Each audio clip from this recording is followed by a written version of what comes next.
Have you ever wondered how people escape the pressures and challenges of everyday life?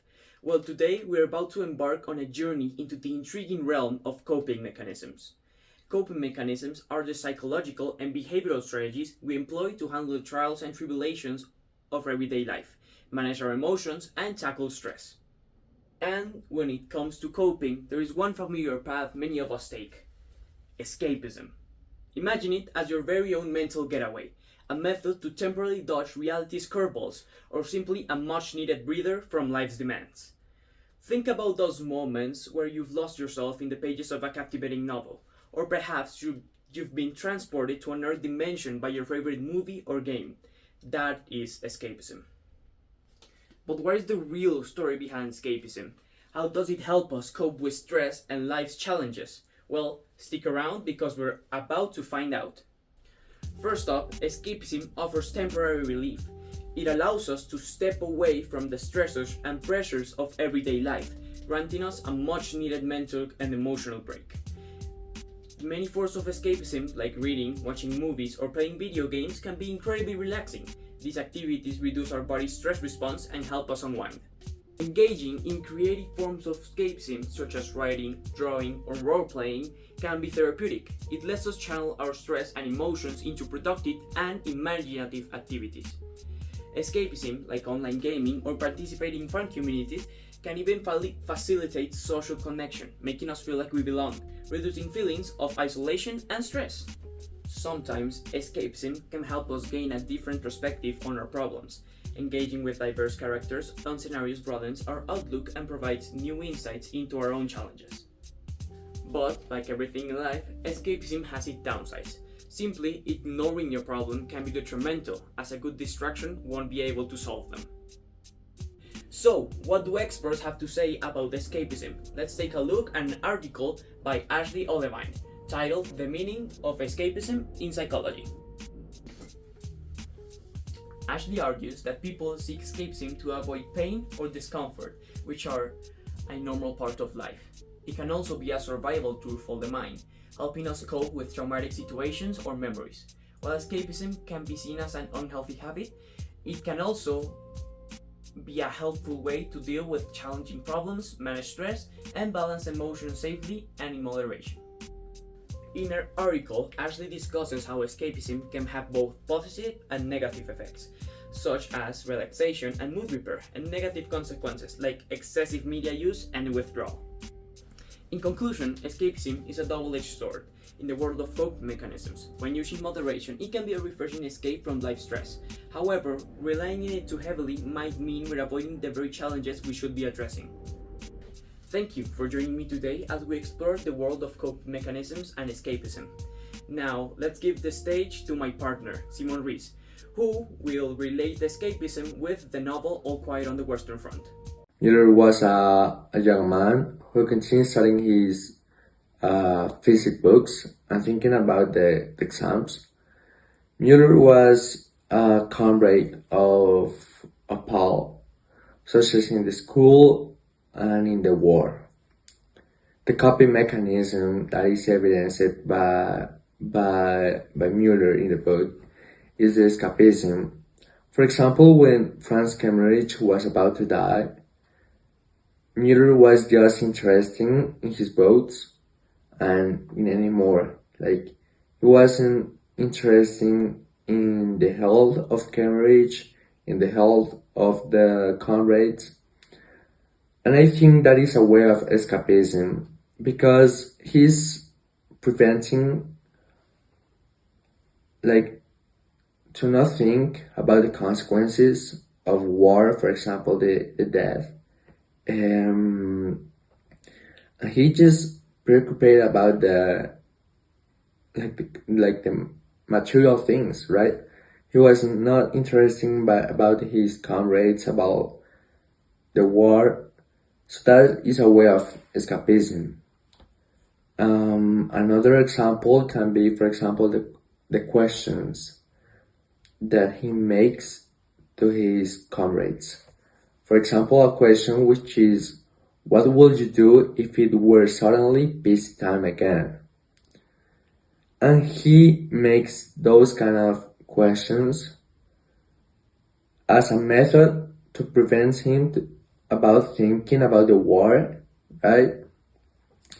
And makes him thinking about other kind of things. Like there was a lot of, for example, Paul was thinking about his feelings, his comrades, like in his family. Who was the other characters were interesting in other things, and he was just interesting about the future, about what will happen if there was peace. So that is a method of escapism because he wanted to not think about the war. So that is another way of escapism. Miller, through his school books, creates an escapism mechanism that causes relief in him and also creates unconscious distraction that takes him back on time and don't links him directly to the conditions and all the characteristics that the war implicates. It creates a sense of belonging and also a sense of protection to get him back on time to an epoch that was considered important. A quote that supports this statement is that Mueller, who still carries his school textbooks with him, dreams of examinations, and during a bombardment, mutters propositions in physics. Escapism has many different ways to escape that are not limited to the ones that are shown in the context of All Quiet on the Western Front. Of course, in the book we have Mueller, who centers on schoolwork, even in times of war, but in different contexts we have been shown different ways of escaping. One of the best examples is the show The Owl House. In it, we're introduced to Luz Noceda, the protagonist. She has to deal with her father's death throughout the show, and in 2 episodes we're shown the ways in which he copes with his death. On the first episode, we're shown that it is the anniversary of her father's passing, and she usually celebrates that in the human world with her mother. But this time, she's not with her mother, as she's in the magical world. Because of this, she kind of avoids the fact that she isn't with her mother to celebrate it, by even avoiding the thought of it, utilizing a way of escapism, which is busying yourself with other activities, like Mueller with schoolwork. You're avoiding something. Spill it. I am not. Maybe I am.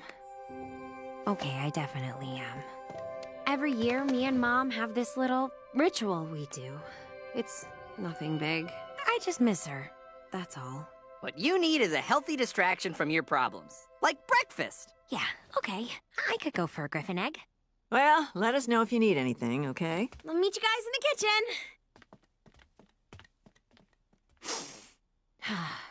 Luce! I have a problem and it could distract us all day. Tell me all about it and don't spare a single detail. This eventually leads to the problem becoming bigger and bigger and becoming kind of like a trust concern with her girlfriend. They eventually, of course, solve it, but the conflict could have been spared if Luz Noceda faced the fact that she wasn't with her mom and seeked for her new loved ones in order to kind of cope or celebrate her late father. You've been acting strange all day. Does it have something to do with the human realm? Oh, okay. I don't talk about this because it happened like a long time ago, and it's like totally not an issue anymore, but today's the anniversary of my dad passing away. That's not an excuse for what I did. Like I said, it happened a while ago, so I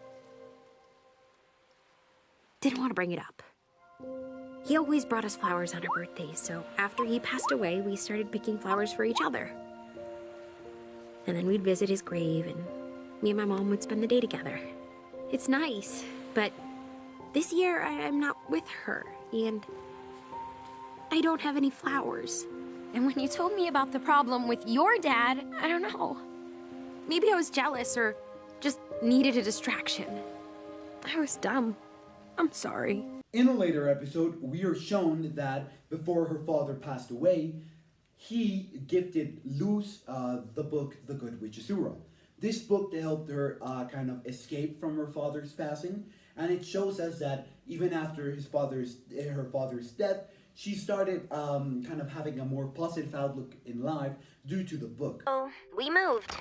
Mom says it's because the house isn't pretty enough, but I think it's because there's a better hospital for Dad nearby. 'Cause, let's be honest, this house ain't that much prettier. I think this might be the worst week ever. But Dad left me this book. I can't wait to read it. I loved it! I loved it so much! Look what I got at the convention! I'm gonna cut my hair with it! That was a bad idea! This and many other examples in the show shows us the way coping mechanisms and specifically escapism can sometimes help a person kind of distract themselves from a difficult situation. Escapism as a coping mechanism has many downsides. One of the most important ones is an alternative way to escape, which is substance abuse and suicide. Of course, substance abuse is very difficult and very hard to get over, and usually when you start abusing from substances like alcohol or hard drugs, it's because you are trying to escape from a problem you already have. Hard time at work, loved ones passing, or any other thing that may lead you to depend on heavy substances. This, of course, can lead to death. And suicide is usually a way to escape a hard life, but it's not the solution. It's not a good coping mechanism. This shows us that escapism can many times lead to a detrimental view and outlook on life. But in its name, we are shown that escapism is about escaping. And escaping isn't really facing trouble. It's avoiding them, avoiding the fact that you're facing trouble in your life, which leads to, of course, more trouble. When one might escape, the problem might grow in size. The problem might become harsher, more difficult to face through time. And when, of course, eventually the time comes for you to ultimately face the trouble, it may be enormous and a very difficult task to face by yourself, when you could have done it for starters. So this is why escapism is a coping mechanism, but it isn't the best coping mechanism, as it's extremely detrimental to one's health, well-being, and of course to the ways of solving a problem. Thank you.